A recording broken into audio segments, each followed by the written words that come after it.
के लिए वो पहला ऑपरेशन है, डॉक्टर का भी पहला ही ऑपरेशन है, आप प्लीज़ ये समझ लीजिएगा। मैं प्रयास करूँगी जो मैंने सुना है, जो मैंने सीखा है उसी को बताने की मैं कोशिश करूँगी। तो आज जो मैंने टॉपिक लिया है वो है तपस्या। हम तपस्या के ऊपर चर्चा करेंगे। पहले मैं आप सभी माताओं से पूछूंगी, आप अपनी अपनी भाषा में बताइए कि तपस्या किसे कहते हैं, क्या होती है तपस्या। कोई भी माता जी बता सकती है तपस्या किसे कहते हैं, बताइए माता जी।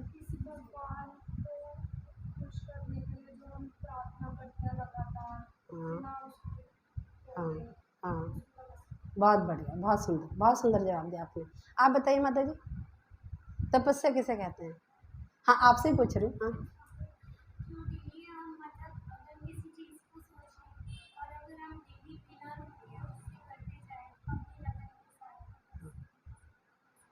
बहुत सुंदर। आप बताइए ईशा माता जी। मतलब दो प्रकार की होती है तपस्या, एक तो भौतिक लोग भी कर रहे होते हैं और जो भगवान को केंद्र रख के करते हैं उनको प्रसन्न करने के लिए, मतलब अपने कंफर्ट जोन के बाहर से निकलना, इसको तपस्या। हरी बोल, बहुत सुंदर जवाब। कोमल माता जी आप बताइए।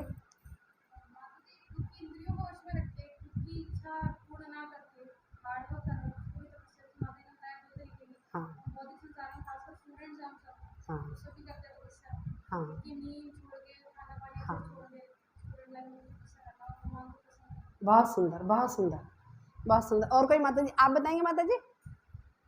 कोई गोल अपना अचीव करने के लिए जो हम मेहनत करते हैं, कोशिश करते हैं, वो तपस्या। बहुत बढ़िया, सभी माताओं ने बहुत सुंदर जवाब दिया। माता जी आप बताएंगे, कुछ भी बोल सकते हैं। ये क्लास हम माताओं की है, किसी और की नहीं, कोई पुरुष नहीं बैठा जिससे कि हम डर लगे। आप अपने मन के भाव बोलेंगे तो आपको भी आसानी लगेगी, मुझे भी आसानी लगेगी। बताइए। हाँ हाँ, बहुत सुंदर, बहुत बढ़िया, सभी माताएं बहुत इंटेलिजेंट हैं। आप पीली शर्ट में जाए। हाँ माता जी आप बताएंगे क्या कुछ तपस्या के बारे में। चलिए बताइए। हाँ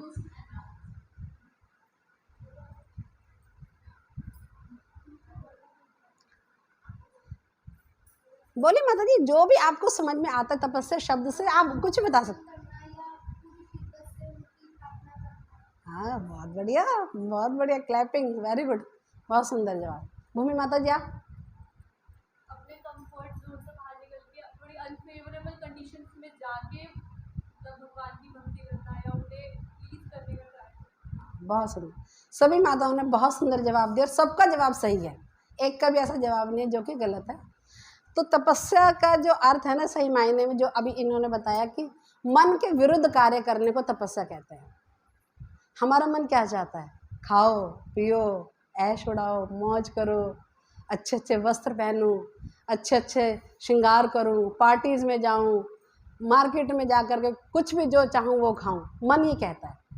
लेकिन ये जो मन के अनुसार जो कार्य करते हैं वो तपस्या नहीं है। तपस्या क्या होती है, मन के विरुद्ध कार्य करना तपस्या कहलाती है। जो व्यक्ति अपने मन को कंट्रोल करके किसी चीज़ को प्राप्त करने के लिए कार्य करता है वो तपस्या कहलाती है। अच्छा, फिर अब हम सबको जो जीवन मिला है ना, और जो हमारा जीवन का उद्देश्य ऐश उड़ाना नहीं है। क्यों? क्योंकि हमें ये जो मनुष्य जीवन मिले 84 लाख योनियों को भुगतने के बाद मनुष्य जीवन की बारी आई है। आप और हम सब 83,90,999 जन्म ले चुके हैं अलग अलग योनियों में, उसके बाद बारी आती है मनुष्य जीवन की। आप हम सब जो कीड़ा मकोड़ा पतंगा पशु पक्षी गाय कुत्ता ऊँट बैल घोड़ा सब कुछ बन चुके हैं, सब कुछ बन, पेड़ पौधे पर्वत सब कुछ हम बन चुके हैं। उसके बाद बारी आती है मनुष्य जीवन की। और अगर हम इस मनुष्य जीवन को केवल और केवल ऐश उड़ाने में गंवा देंगे ना, तो फिर दोबारा से वही चक्कर लगेगा, फिर दोबारा हम 84 लाख योनियों में चले जाएंगे। लेकिन मनुष्य जीवन एक जंक्शन है। अब पहले हम ये समझेंगे कि जंक्शन किसे कहते हैं। जंक्शन कहते हैं रेलवे स्टेशन को। जब आप कभी रेलवे स्टेशन पे जाते हो, आपको कहीं जाना है, तो रेलवे स्टेशन पे आप देखिए आपको हर दिशा में जाने वाली ट्रेन मिलेगी। कोई बम्बई जा रही है, कोई कलकत्ता जा रही है, कोई चेन्नई जा रही है, कोई मद्रास जा रही है, कोई जयपुर जा रही है, कोई हैदराबाद जा रही है। आप जहाँ का टिकट लोगे आप उस ट्रेन में बैठ जाओगे और अपने गंतव्य तक पहुंच जाओ। ठीक है, उसे जंक्शन कहते हैं। इसी तरह से हमारा जो ये शरीर है ये एक जंक्शन है। इस शरीर में रह के हम तपस्या करके अगर भगवान की प्राप्ति कर लेते हैं तो जन्म मृत्यु के बंधन से छूट जाएंगे। लेकिन जो ये भौतिकता में जो लोग फंसे हुए हैं और इन्हों का जो सिद्धांत है खाओ पियो ऐश करो, एक ही बार मनुष्य जीवन मिला है, फिर किसने देखा है, कल किसने देखा है, किसको क्या पता कि हम पहले क्या थे और अगले जन्म में क्या बनेंगे। ये जो व्यक्ति भौतिकता में बहुत ज़्यादा लिप्त रहता है ना, वो सोचता है बस मैं ऐश उड़ा लूँ, मैं ऐश कर लूँ। लेकिन नहीं, ये सब गलत है। सही दिशा क्या है कि इस शरीर का सही उपयोग करके जिस कार्य को करने के लिए हम आए हैं, इस जंक्शन से अब हम सही गंतव्य पर पहुँचे। और सही गंतव्य क्या है? भगवान के धाम वापस जाना, ताकि इस जन्म मृत्यु के चक्कर से हम छूट सकें। अगर नहीं करेंगे तो फिर दोबारा से 84 लाख योनियों का चक्कर चलेगा और इतने 83,90,999 जन्म लेने के बाद फिर मनुष्य की बारी आएगी। आपने अगर अब छोड़ दिया तो आप अगली बार आपको मौका मिलेगा, भगवान फिर मौका देते हैं। भगवान इतने दयालु हैं अपने जीवों के प्रति, वो सोचते हैं कि चलो इस बार ये नहीं कर पाया तो अगली बार ज़रूर करेगा, तो फिर दोबारा 84 लाख योनियों का चक्कर काट के तब मनुष्य जीवन मिलेगा। और आपने उस मनुष्य जीवन में इसको सार्थक कर लिया, आपको समझ में आ गया कि मुझे ये जीवन मिला किस लिए है, भक्ति करने के लिए मिला है, भगवान को प्राप्त करने के लिए मिला है। अगर आप ये बात को समझ के इस पे कार्य करते हैं, तपस्या करते हैं, तो आपका जीवन सार्थक है। अन्यथा फिर दोबारा ही वही चक्र बार बार चलता रहेगा। अब हम सबको क्या करना है? अब देखिए, हम सबको ना द्विपाद पशु नहीं बनना है। अब आप सोचोगे द्विपाद पशु क्या होता है? द्वि का मतलब दो, पाद का मतलब पाँव, पशु का मतलब जानवर। पहले हम ये समझेंगे कि जानवर क्या करता है। जो गाय है, कुत्ता है, बिल्ली है, गधा है, घोड़ा है, जो पशु योनि में है, पशु योनि जो भोग योनि है, उसमें क्या करता है जीव? केवल आहार, निद्रा, भय और मैथुन। आहार मतलब भोजन करना, निद्रा मतलब सोना, भय मतलब अपने जीवन की रक्षा करना। हर जीव को हर पल ये डर लगा रहता है कि कोई मुझे मार ना दे, मुझे कहीं चोट ना लग जाए, मुझे कहीं कुछ हो ना जाए। अगर कोई मारता तो हम तुरंत अपने आप को बचाने के लिए हाथों से, आँखों से बचाते हैं अपने आप को कि कोई हमें मार ना दे। और मैथुन, मैथुन का मतलब कि संतान की उत्पत्ति करना। ये 4 कार्य करता है पशु, और वो भोग योनि है और उसको उसमें कोई अपराध भी नहीं लगता। लेकिन मनुष्य जीवन एक ऐसा है कि जो इन 4 कार्यों को करते हुए अगर वो 5वां कार्य करता है, 5वां कार्य क्या है? भगवान को भजना, भगवान के धाम वापस जाना, भक्ति करना। अगर वो इस कार्य को करता है तो वो मनुष्य है, और यदि वो इस कार्य को नहीं करता, वो वही कार्य कर रहा है जो पशु करते हैं, आहार, निद्रा, भय, मैथुन, तो वो द्विपाद पशु कहलाता है। तो हम सबको द्विपाद पशु नहीं बनना है, क्योंकि ये कार्य तो बहुत जन्मों से करते आ रहे हैं। कितनी योनियाँ निकाल दी, जैसे मैंने अभी बताया 83,90,999 योनियाँ, हमने यही 4 कार्य किए हैं। एक मच्छर भी यही कार्य करता है। एक बहुत संपन्न व्यक्ति अगर वो भौतिकता में व्यस्त है, उसे आध्यात्मिकता का कुछ ज्ञान नहीं है, भगवान को नहीं भजता, तो वो भी वही कार्य कर रहा है जो एक सूअर कर रहा है। तो इसीलिए हम सबको द्विपाद पशु ना बन करके तपस्या करके भगवान की प्राप्ति करनी है, ऐसा बताया जाता है। अब आप सबने भी देखा होगा कि जैसे समाज में आजकल दिन पर दिन उन्नति होती जा रही है। आज आप बचपन में हो, अब आपने अपने बचपन का समय देखा है, अब आगे आगे युवा होंगे, बड़े होंगे और बड़े होंगे, तो समय बदलता रहता है। समय बदलता है तो समाज में तरक्की होती चली जाती है, भौतिक तरक्की, आध्यात्मिक तरक्की नहीं हो रही है, भौतिक तरक्की इतनी हो रही है, और सब लोग उस तरक्की में इतने लिप्त हैं कि वो एक चीज़ को ना भूलते जा रहे हैं। एक चीज़ बिल्कुल लुप्त हो गई, वो क्या है? तपस्या। लोग तपस्या करना ही नहीं चाहते। क्यों? सबको ऐश और आराम की ज़िंदगी चाहिए। वो सोचते हैं कि तपस्या हमारे लिए तपस्या नहीं है, सबको आराम परस्त ज़िंदगी चाहिए। ठीक है, तपस्या कोई नहीं करना चाहता। अब किसी को भी ना सुबह जल्दी जगना अच्छा नहीं लगता। क्यों? क्योंकि सुबह सुबह बड़ी मीठी मीठी नींद आती है। जो रात भर जो देर से सोएगा उसे सुबह बड़ी गहरी नींद आएगी, वो सोचेगा नहीं मैं तो सो जाऊँ, थोड़ा और सो लूँ। स्कूल के लिए मम्मी जगाती तब भी कहती मम्मी 5 मिनट और सो लूँ, बस 5 मिनट और सोने दो। तो सुबह की नींद सबको बड़ी प्यारी लगती है। कोई ये नहीं चाहता कि जो माँ शुद्ध भोजन बना रही है घर में उसे पाऊँ, नहीं, बाहर मम्मी टिफ़िन नहीं बना, कोई बात नहीं, मैं बाहर खा लूँगा, मैं बाहर खा लूँगी, स्कूल में ले लूँगी, मैं कॉलेज में खा लूँगा। सब बाहर का चटपटा खाना खाना पसंद करते हैं। सबको घूमना फिरना पसंद है, दोस्तों के साथ जाना पसंद है, पार्टीज़ करना पसंद है, कोई तपस्या नहीं करना चाहता। लेकिन तपस्या जीवन में बहुत ज़रूरी है। अब कोई कहेगा भाई क्यों ज़रूरी है, हम क्यों करें तपस्या, हमें तो मनुष्य जीवन मिला है, हम तो ऐश करेंगे, हम तो आए इसीलिए, हम क्यों करें तपस्या। तपस्या करने से क्या होता है, तपस्या, जो जीव तपस्या करता है वो अपने ऊंचे सिद्धांतों को प्राप्त करता है, ऊंची अवस्था को प्राप्त करता है, और तो और अंत में वो भगवान को भी प्राप्त करता है। केवल और केवल तपस्या ही एक ऐसी चीज़ है जिससे कि आप अपने मन चाहा पोस्ट को पा सकते हैं, मन चाहा पद पा सकते हैं। मान लीजिए किसी बच्चे को डॉक्टर बनना है, या किसी को इंजीनियर बनना है, या किसी को वकील बनना है, क्या वो खाली सोचने से बन जाएगा? नहीं, उसको अपना पूरा समय देना पड़ेगा पढ़ाई पे, अपने जीवन का एक रूटीन बनाना पड़ेगा, समय पर सोना पड़ेगा, समय पर जगना पड़ेगा, पढ़ाई के समय पूरी पढ़ाई करेगा, कुछ समय अपने चलो मनोरंजन के लिए भी रखेगा, क्योंकि ये शरीर है तो इसको थोड़ा सा मनोरंजन भी चाहिए, लेकिन बहुत कम मात्रा में। जिस बच्चे का लक्ष्य बिल्कुल सधा हुआ होता है ना, तो वो तपस्या करता है और उस पोस्ट को पाता है, वो डॉक्टर बनता है, बाद में वकील बनता है, जज बनता है, इंजीनियर बनता है। कैसे बना वो? केवल और केवल तपस्या से। तो ये सब, अब तपस्या है क्या?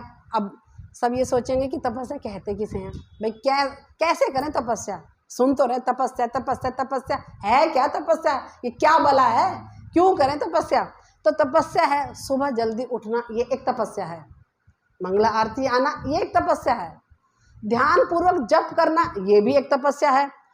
और 4 नियमों का जो हमें इस्कॉन में बताए गए हैं प्रभुपाद जी के द्वारा, उन नियमों का पालन करना तपस्या है। और हमारे गुरु महाराज, हमारे पूर्ववर्ती आचार्य हमें जो बताते हैं, जो हमें आदेश दिए हैं, उन आदेशों पर पूरा खरा उतरना तपस्या है। इसे तपस्या कहते हैं। अब भौतिकवादी सोचते हैं कि भाई छोड़ो तपस्या, सब बेकार है, तपस्या तो उन साधु महात्माओं के लिए, उन ब्रह्मचारियों के लिए जिन्होंने भगवान को प्राप्त करने का लिए अपना लक्ष्य बनाए, वो करेंगे तपस्या, वो जाएं हिमाचल पर, वो वहाँ पे जपे, हम क्यों जपे, हम तो मौज मस्ती करेंगे। लेकिन नहीं, और वो सोचते हैं हम अपने जीवन को भरपूर आनंद उठाएं, लेकिन नहीं, तपस्या व्यक्ति अपने घर में रह के भी कर सकता है। भगवद गीता में भगवान श्री कृष्ण कहते हैं कि मनुष्य जीवन मिला ही केवल और केवल तपस्या के लिए, क्योंकि आप किसी और योनि में तपस्या नहीं कर सकते। आप सोचो सूअर से कि सूअर तू आजा मंगला आरती, आएगा? कुत्ते, अगर कुत्ता आ भी जाए बाई चांस कि उसका कोई पुराना कर्म हो, उसको सुनने में अच्छा लग रहा हो, कुत्ता अगर ये सीढ़ी में आ भी जाएगा ना, तो तुरंत 2 माताएं या प्रभु जी जाएंगे और उसे भगा देंगे। आप किसी योनि में तपस्या नहीं कर सकते। तपस्या केवल और केवल मनुष्य योनि में ही हो सकती है। फिर उसमें बताया जाता है कि कौन सी तपस्या करें, कैसी करें, और तपस्या का उद्देश्य क्या है। तपस्या शब्द जो है वो तप शब्द से बना है। तप का अर्थ होता है जलना या तपना, ठीक है।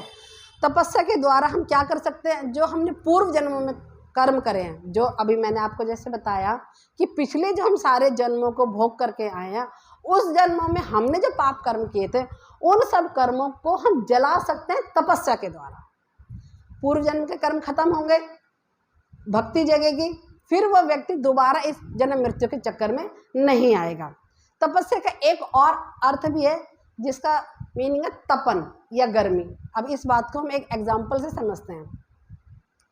मान लीजिए मुर्गी ने अंडे दिए, अब अंडे तो उसने दे दिए, लेकिन अंडे में से बच्चे नहीं निकले हैं। बच्चे कैसे निकलेंगे? जब मुर्गी उन अंडों को सेकती है, अपने शरीर की गर्मी से उन अंडों पर बैठ के उनको सेकती है, तो उस गर्मी से अंडे के अंदर जो बच्चा है वो तिलमिलाता है, और जब वो गर्मी बढ़ जाती है तो उस गर्मी से बाहर निकलना, उस अंडे को फोड़ के बाहर निकलता है, तब उस बच्चे का जन्म होता है। बिल्कुल वैसे ही हम सब इस ब्रह्मांड में, ब्रह्मांड 2 शब्दों से मिलकर बना है, ब्रह्म और अंड। ये जो पूरा ब्रह्मांड है जिसमें 14 लोक हैं, इन 14 लोगों को मिलकर के एक ब्रह्मांड बनता है। इस ब्रह्मांड में हम सब अगर तपस्या करके तपते हैं तो इस ब्रह्मांड को तोड़ करके हम भगवान से मिल सकते हैं। तो ये है तपस्या का अर्थ और ये है उसका कार्य। फिर आगे बताते हैं तपस्या 3 प्रकार की होती है, शरीर की, मन की और वाणी की। शरीर की तपस्या क्या है? शरीर की तपस्या ये है कि समय पर सोना, समय पर जगना, जल्दी जग करके मंगला आरती करना, भगवान के लिए भोग बनाना, भगवान के लिए कार्य करना, ये शरीर की तपस्या है। मन की तपस्या क्या है? मन की तपस्या है ध्यान पूर्वक जप करना। हमारा जो 16 माला करने का जो नियम है उसको पूरे ध्यान पूर्वक करना, ये मन की तपस्या है। और वाणी की तपस्या क्या है? वाणी की तपस्या है कि प्रजल्पा ना करना। प्रजल्पा क्या होता है? जो भगवान कृष्ण के अतिरिक्त जो बात है वो सब प्रजल्पा है। व्यर्थ की बातें करके समय को खोना प्रजल्पा कहलाता है। तो वाणी की तपस्या है कि जब बोले अच्छा बोले, भगवान के बारे में बोले, ये वाणी की तपस्या है। तपस्या से अब सब सोचेंगे अब तपस्या बताओ तो नहीं, पर उससे होगा क्या? तपस्या करने से होगा ये कि हम सबके अंदर ना आत्मबल बढ़ता है। आत्मबल बढ़ता है तो आप किसी भी असंभव कार्य को भी संभव कर सकते हैं आत्मबल के बढ़ने से। और भोग प्रवृत्ति कम होती है। तपस्या से 2 कार्य होते हैं, एक तो आत्मबल बढ़ता है, दूसरा भोग की प्रवृत्ति कम होती है। हमारा जो चारों तरफ मन भटकता है ना, समोसा खा लूँ, चाउमीन खा लूँ, डोसा खा लूँ, ये खा लूँ, बाजार में ये कर लूँ, वो कर लूँ, चारों तरफ सब बच्चों का भटकता है। इसमें आपके लिए आप सोचो कि हमारा ही होता है, सबका होता है। लेकिन उस समय जब आप तपस्या करने लग जाते हो ना तो आपकी भोग की प्रवृत्ति कम हो जाती है। ठीक है, अब जैसे एग्जाम्पल के लिए मैं, और फिर साथ में मदद भी मिलती है। जब कोई तपस्या करता है तो हमारा आसपास का वातावरण हमें पूरी मदद करता है। कैसे? मान लीजिए घर में 4 प्राणी हैं, पति पत्नी और उनके 2 बच्चे, एक बेटा एक बेटी। बेटी छोटी है, बेटा बड़ा है। और जैसे वो स्कॉन में आने लगी, यहाँ क्लासेस में आने लगी, सब से सुना कि सब एकादशी का व्रत करते हैं, उस बच्चे के भी मन में आया, उस माता जी के मन में आया कि मैं भी आज व्रत करूं, सब करते हैं, मैं भी तो करके देखूं। क्योंकि जब तक हम किसी चीज़ को करते नहीं हैं तो हमारे एक जिज्ञासा सी रहती है। हर इंसान किसी न किसी कार्य को करके एक सुख और दुख का अनुभव लेता है और उसी से उसको महसूस होता है कि ये क्या था या क्यों करते हैं लोग, इसमें क्या गुण है, क्या अच्छाई है। तो मान लीजिए उस छोटी बच्ची ने यहाँ पे सबको सुन के देखा कि सभी व्रत करते हैं, उस बच्ची ने भी घर में व्रत किया। अब बच्ची ने व्रत किया, अब दोनों बहन भाई हैं, अब लड़ते भी हैं घर में, सभी घरों में बहन भाइयों की बराबर की टक्कर की लड़ाई भी होती है। आजकल तो ज़माना ऐसा है कि भाई सभी बराबर के पद पर हैं और बहन भाई लड़ते हैं। तो माता पिता को तो पता है कि मेरी बेटी ने आज व्रत किया है, तो माँ जब रुक जा, इसको मत छेड़, आज इसने वैसे व्रत किया, सुबह से खाली पेट है, हट जा, दूर हो।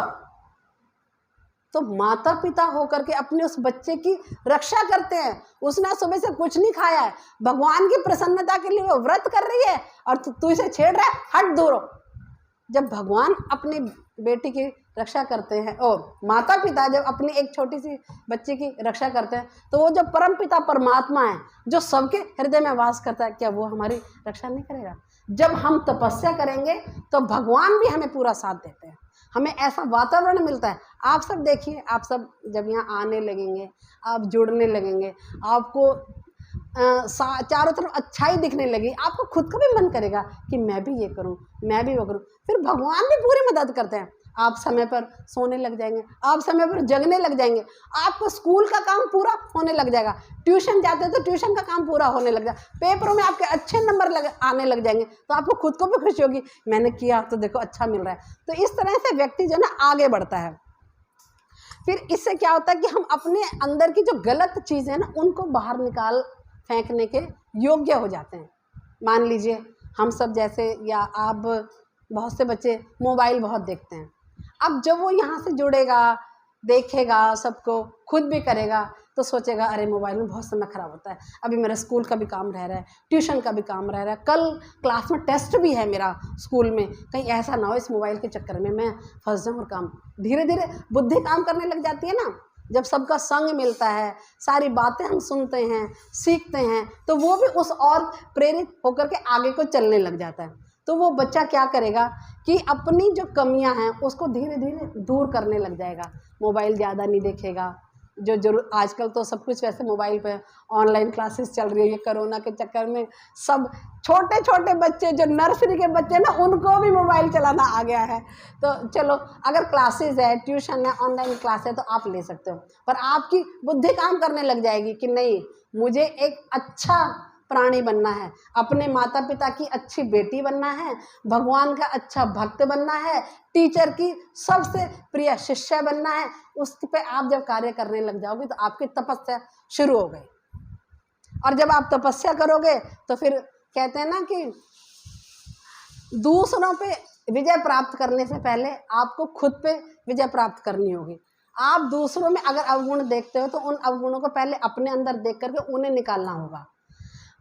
हमने स्कूलों में आज भी शायद चलती हो प्रार्थना, हम जब स्कूल में, मैं जब स्कूल टाइम में थी तो एक प्रार्थना गाई जाती थी, हमको मन की शक्ति देना, मन विजय करें, दूसरों की जय से पहले खुद को जय करें।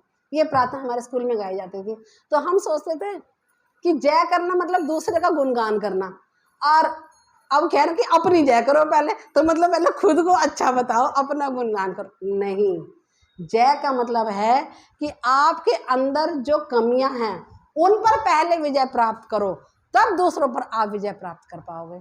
जैसे मान लीजिए, आपको एक उदाहरण से समझाती हूँ। मान लीजिए मैं चाहती हूँ कि आप सब भक्ति करें, ठीक है, पर और आपको मैं कहना, मैं बार बार कहती हूँ भक्ति करो भक्ति करो, और मैं खुद ना करूँ, मैं खुद नहीं करूँगी ना तो मेरे कोई शब्द आपके ऊपर लागू होंगे ही नहीं।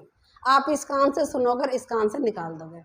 लेकिन जब मैं खुद पूरे ध्यानपूर्वक अपनी भक्ति का अपना पूरा चार्ट को ढंग से बनाऊंगी, टाइम पर सोना, टाइम पर उठना, माला करना, भागवतम क्लास लेना, रीडिंग करना, हियरिंग करना, सब कुछ अच्छा करूँगी ना, तो आपसे मैं कहूँगी तो आपके भी मन में कहीं ना कहीं भाव आएगा कि आज मैं भी करके देखती हूँ।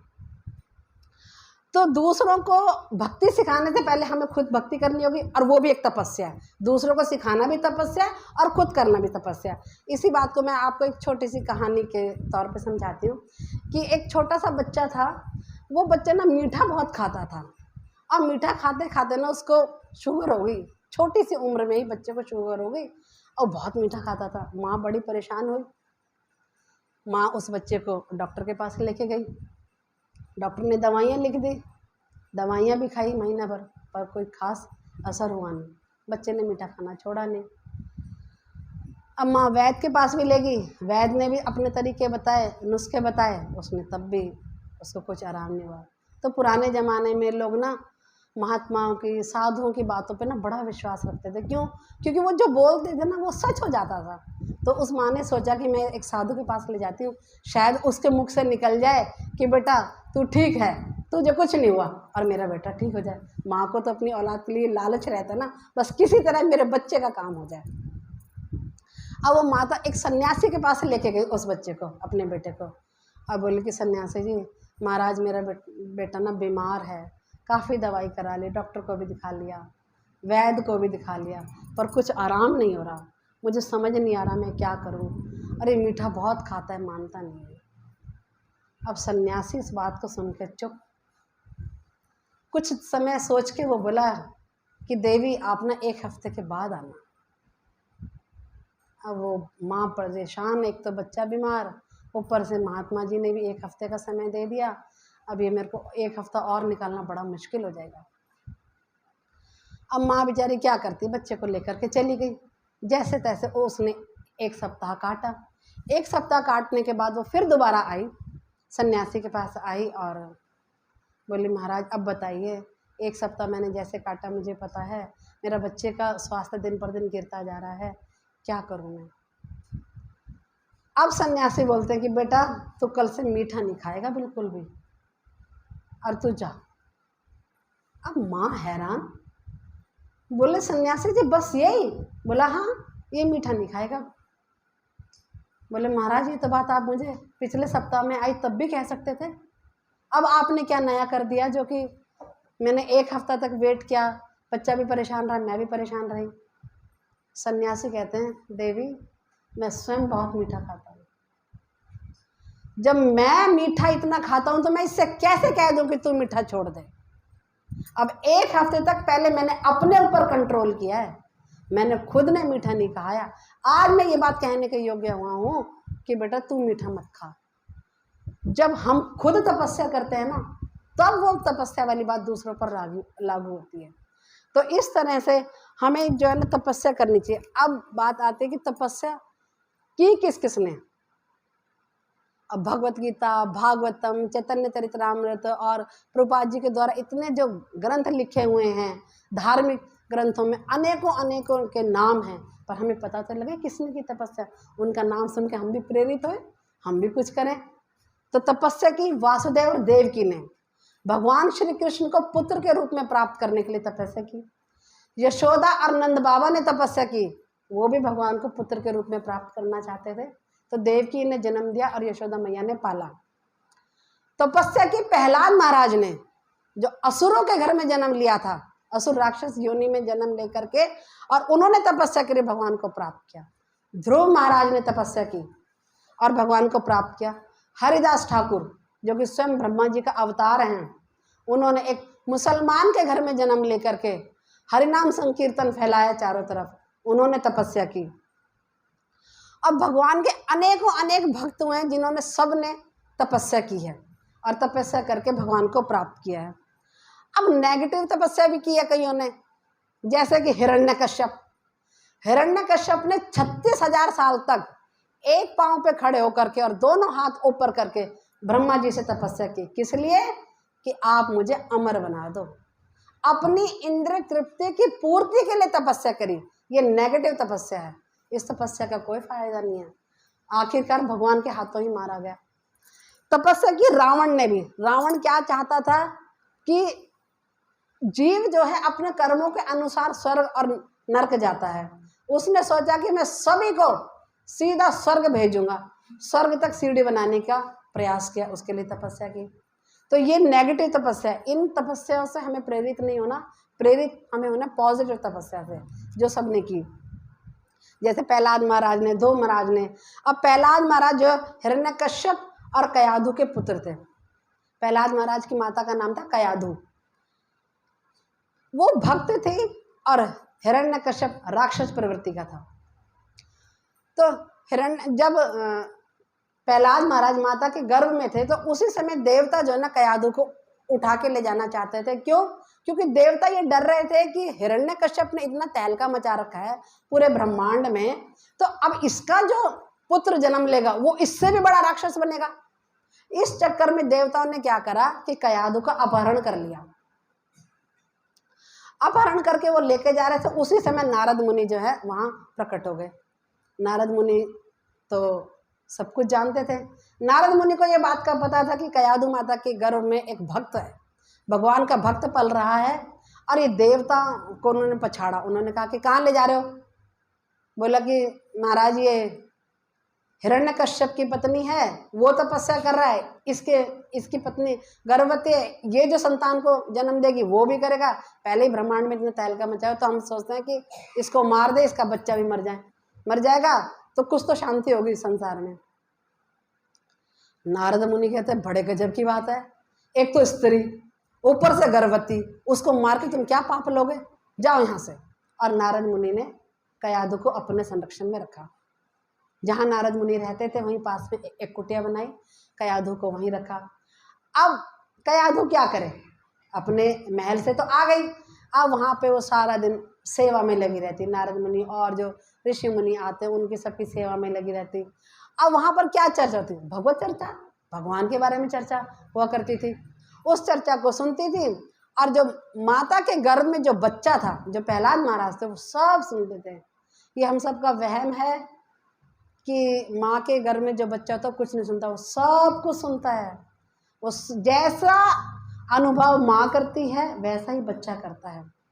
उसको पूरी भगवान के बारे में, सारी चर्चाओं के बारे में सब सुनता था। वो गर्भ से ही जो है ना भक्त बना, और आकर के उसने अब जब वो जन्म लिया, बड़ा हुआ, फिर हिरण्यकश्यप भी तपस्या करके वापस आ गया। फिर उसने उसको सिखाने के लिए कि भाई कैसे राज्य को चलाना है, पर वो तो क्या, वो तो भगवान का भक्त बन चुका था और हमेशा भगवान की भक्ति करते। तो पिता और पुत्र में मतलब मनमुटाव हुआ। पिता ने प्रहलाद महाराज को हाथी के नीचे को चलवाया, समुद्र में फेंकवाया, पहाड़ से नीचे गिरवाया, अग्नि में जलाया, जलते हुए खंबे से चिपकवाया। पर भगवान तो अपने भक्तों की रक्षा करते हैं ना। जो तपस्या करता है भगवान सब देखता है, भगवान नहीं छोड़ता उसको। ऐसे ही बिल्कुल ध्रुव महाराज जो है, उनके पिता का नाम था उत्तानपाद और माता उनकी दो थी, एक सुरुचि और एक सुनीति। सुनीति उसकी माता थी और सुरुचि थी वो विमाता थी। विमाता मतलब सौतेली माँ थी।